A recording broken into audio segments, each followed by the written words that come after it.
Welcome back to my channel.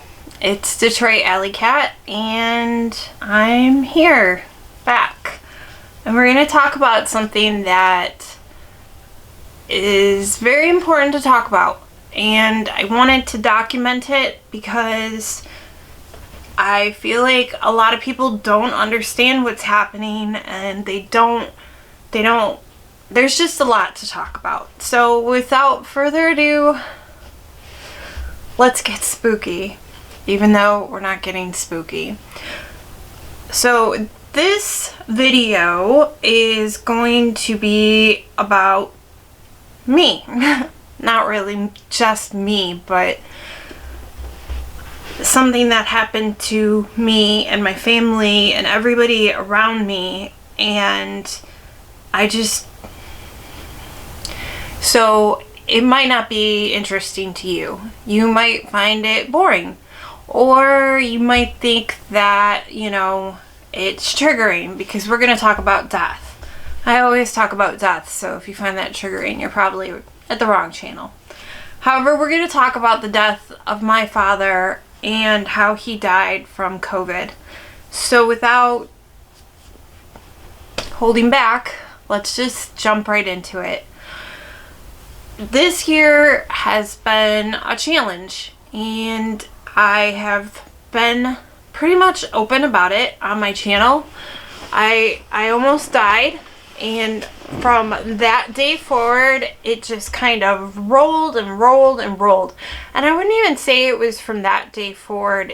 It was from the death of someone I knew in December of 2020, and then from that day forward, things just completely changed in my life. It just got weird, and it just seemed like everything that could be possibly the most horrible and awful was all going to happen in 1 year.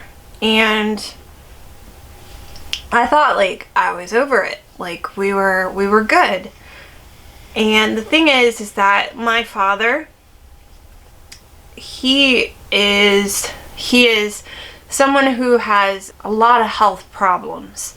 And I'm going to be honest about every single step of this process, because I think that it's good that if you hear all the facts, that you can decide what to take away from this.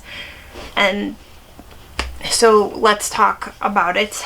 He had problems way before he died.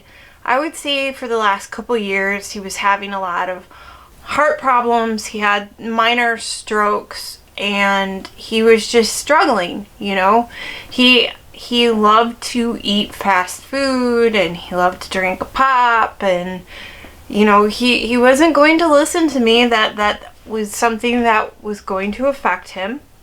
And people believe that you can live your best life, and if you don't, that's not living, and that is, that's everyone's right. And who am I to step in front of him and say, you shouldn't be eating Kentucky Fried Chicken, because that man loved Kentucky Fried Chicken. And that is, that's part of it, I feel. So let's talk about me and my dealings with COVID. I from the beginning felt that this was not a normal virus, and that it was completely, something was not right. And I just knew that something was not right. I don't think that you can ever have a plague and say that something feels right. And that is what we are dealing with right now. We are dealing with a plague. But there's just so many factors to it, political, scientific. There's so many different things that are being screamed at us to believe in.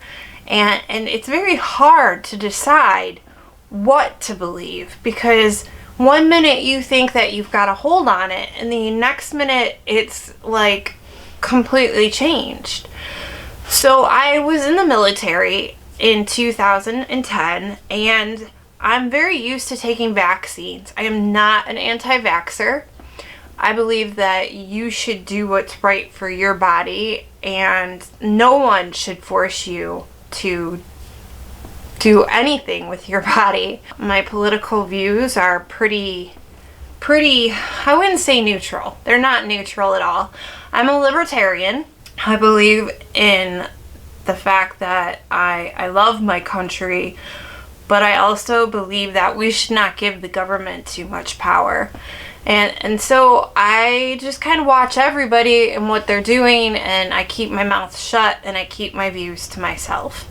And that's how I've always been. You know, I'm not going to tell somebody they don't have the right to decide what they want or believe, but I am not going to insert my beliefs into anybody else, because I don't think politically that's what I stand for. So the reason why I'm giving you all this information is because when I was in the military, I did take all these vaccines. I mean, like pretty scary vaccines. So when they said that there was a vaccine for COVID, I was 120% on board. I wanted to get that as soon as possible. I get healthcare at the VA, and I was one of the first people to get the COVID vaccine, and I got the Pfizer vaccine. I had very minimal side effects. The first time that I took it, I felt a little bit off, tired. The second time I took it, my arm hurt. I went to go get my booster just a couple weeks ago, and I can tell you that they didn't give me a booster because I have an autoimmune disorder. Instead of giving me a booster, they gave me an entire new dose, which I did not know that I was going to receive until I got there. I would say out of all 3 of the shots that I received, the third one was the hardest for me. My arm was so sore that I could not pick it up. However, I still believe that the vaccine has helped. And I've been very cautious about Corona in the beginning. When we would get groceries, we would wipe down the groceries with Lysol. We would make sure that the house was clean. We social distanced, we quarantined, we stayed away from everybody. And I was on the phone with my parents telling them, like, do not go grocery shopping. Do not go out to eat. Don't do this. Don't do that. I was really like determined to make my parents like not go out and be subjected to the coronavirus. However, my dad had heart condition that when he would get sick, he'd have to go to the hospital. And he did have to go to the hospital a couple times, but he had been fine. Also, he and my mother both went and got the vaccine, and they got the booster. They didn't want to, but they decided that they had to, and I was really happy that they did that. And my brother, who was also living at their house, got the vaccine and the booster as well. And I felt that we were never going to get rid of the corona, but I almost started to feel safe. And that's the thing, is that it's weird when you begin to feel safe when you're in the middle of a very dangerous time, because it's like the eye of the storm. You think that everything is okay, and it was a false sense of security that I had. And about, I would say 2.5, 3 weeks ago, I received a phone call that my father was not doing good and he had to go to the hospital. I was pretty used to this, so I was just, keep me updated, tell me what's going on.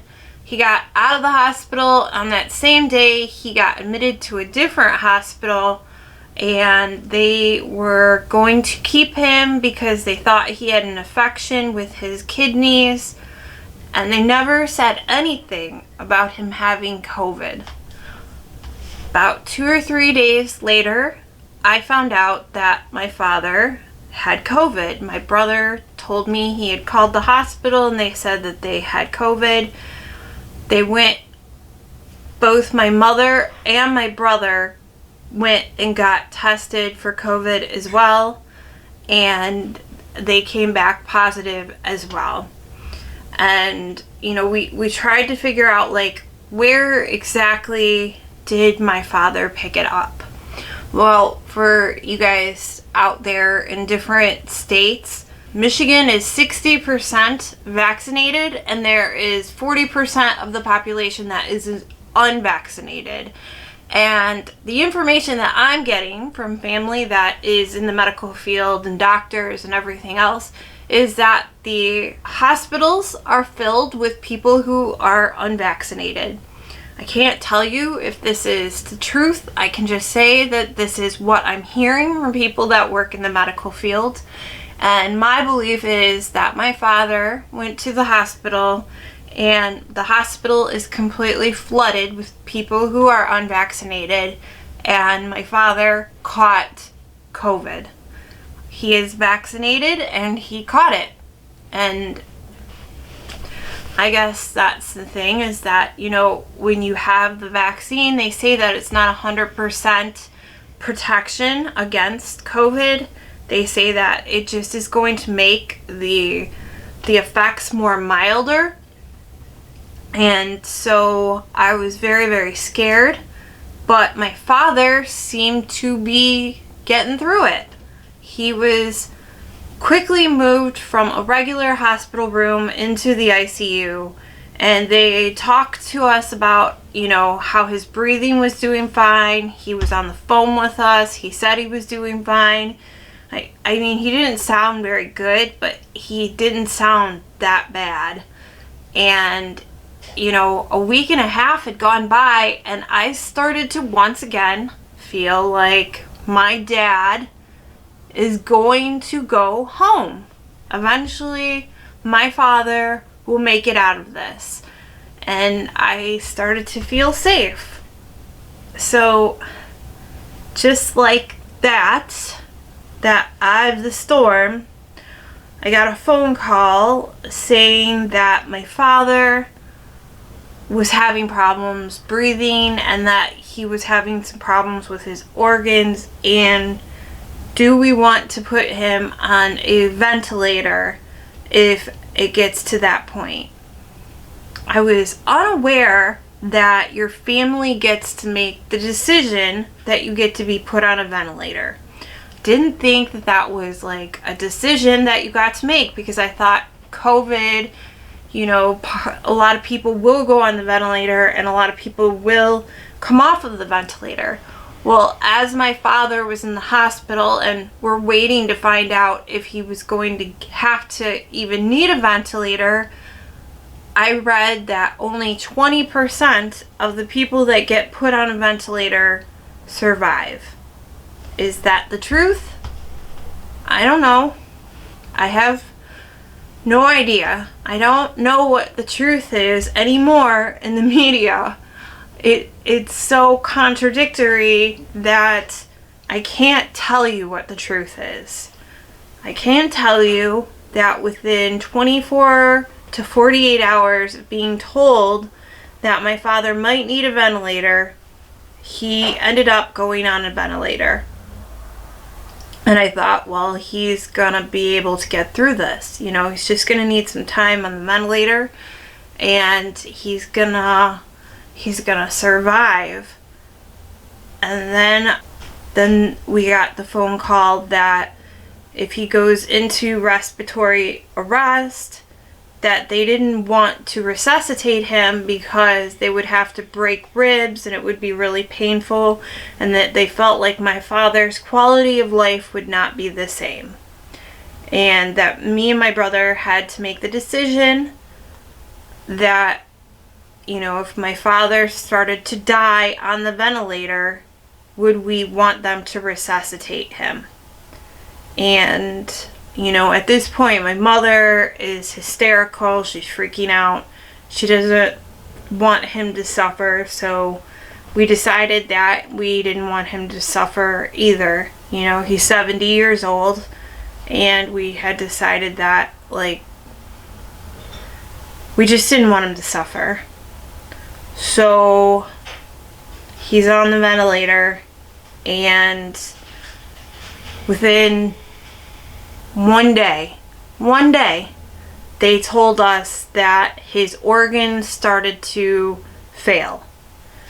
And, you know, we had to make the decision if we were, what to do. And, you know, so at this point my brother was really stressed out, and so they had decided that I was going to make the phone call to the doctors to find out what was going on. And I never thought in a million years that I would be making life or death decisions about my father. I'm not gonna cry. My brother and my uncles, his brothers, wanted to go see him. Unfortunately, due to the fact that I have an autoimmune disorder, I was not allowed to go in there, and they got to see him, and then I told the hospital to go ahead and let my father go. So my father passed away with COVID, and he was fully vaccinated, and that was rough. I'm really kind of like confused how all this stuff happened, and I'm also confused as to how Michigan is doing so very bad right now.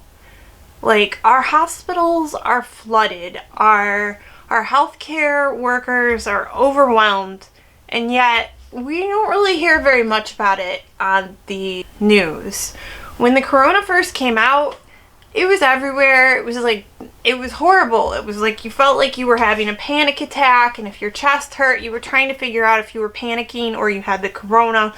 But now we have the huge death rate. Michigan is one of the worst states in the United States, and it feels like, and I'm gonna be honest, no one cares. And I don't understand how all these people are dying and it's not on the news. I mean, it is a little bit. I look every day, but it's not. No, I don't know if nobody knows, but the numbers are out there, and I look at them, and I don't know. So I arranged my father's funeral, and I never thought I would do that ever in my life. And tomorrow I get to put his ashes in the ground, because something I didn't know is that they really want you to cremate your loved ones if they had, you know, COVID, which I don't understand personally, because, I mean, does COVID still live in your loved ones' bodies after they're dead? I'm not a scientist, I'm not a doctor, but I don't think that is true. But for some reason they're recommending that, you know, they be cremated.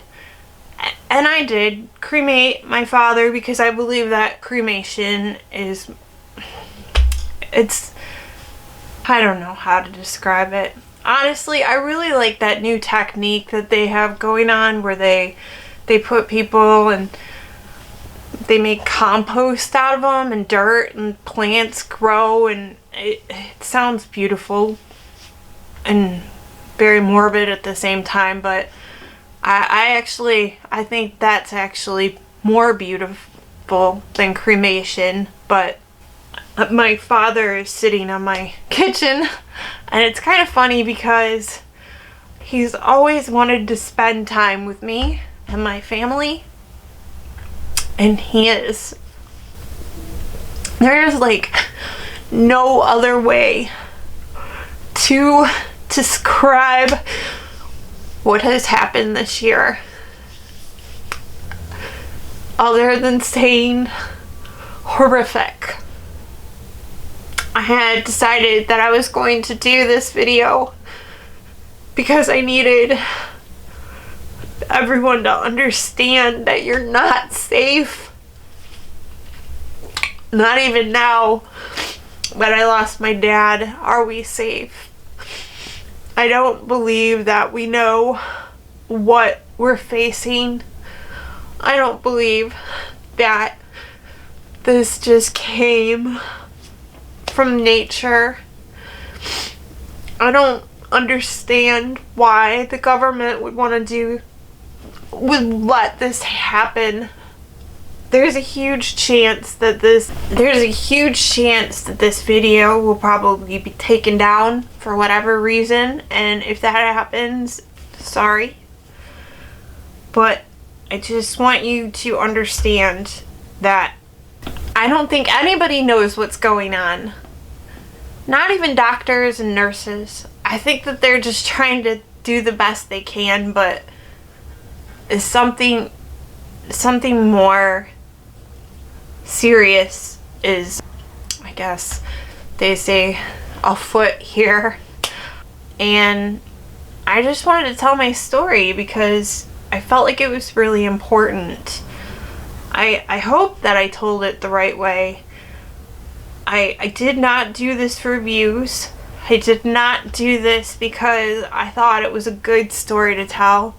I'm so tired of coming online and crying. I would love to talk about something beautiful, but it's been a hard year, and this is important for me to get out. My father was fully vaccinated and he died from COVID.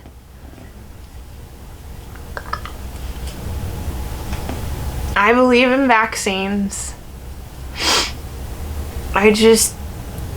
We're not safe, and I just want you to be aware that, you know, yes, my father did have very serious underlying health effects, and there are a lot of people out there that will survive if they catch COVID. And I know people who have had COVID 2 or 3 times and they made it through, and it wasn't very pleasant. I personally have never had COVID. Knock on all the fucking wood. But I don't know anymore. I really don't. I just think that it's important that you make your own informed decisions about what's happening, and understand that if you gave the government the right to do things with your body, they will not just do things for the pandemic. They will do other things, like giving them rights to, you know, abortion, or if you want to have children, if you don't want to have children. Next thing you know, they'll be telling you how long you can live. And I know that seems like it's very extreme, but you have to understand this is what happens. It just, I don't know. Alright, well, I feel like I have told my story, and I hope that I'll be okay soon to come back on here and just shove my head and work and just breathe and keep you updated on things that I think are important.